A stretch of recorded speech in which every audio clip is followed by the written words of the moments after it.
భజనలో స్వర్గం. స్వామి ఒక సందర్భంలో మాయ గురించి చెబుతూ, మాయ నర్తకిలా నాలుక మీద నాట్యం ఆడుతూ ఉంటుంది. దానిని వశం చేసుకోవాలంటే, దానిని తిరిగేయాలి అంటే కీర్తన చేయాలి అన్నారు. పాత రోజులలో స్వామి ఒకసారి కొంతమంది భక్తులతో మీరు స్వర్గం ఎప్పుడైనా చూశారని అడిగారు. దానికి వాళ్ళు లేదు స్వామి అన్నారు. అప్పుడు స్వామి, మీరు ఈరోజు కనీసం ఒక 4 గంటలు భజన చేయండి, మీకు నేను స్వర్గం చూపిస్తా అన్నారు. ఆ భక్తులలో కస్తూరి గారు కూడా ఉన్నారు.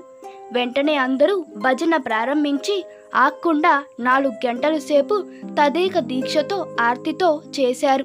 భజన పూర్తయ్యే సమయానికి స్వామి వచ్చి సింహాసనంలో కూర్చున్నారు. భజన అయిన తర్వాత హారతి కూడా ఇచ్చారు.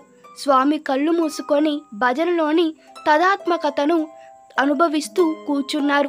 కొద్దిసేపయ్యాక స్వామి దగ్గర చనువున ఒక పెద్దావిడ, స్వామి మాకు ఇంకా స్వర్గం చూపించలేదేమిటి అని అడిగింది.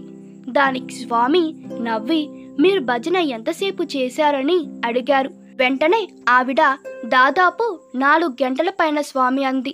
స్వామి, మీరు భజన చేసిన ఆ 4 గంటలు మీకేమైనా గుర్తున్నాయా అని అడిగారు. లేదు స్వామి అందావిడ.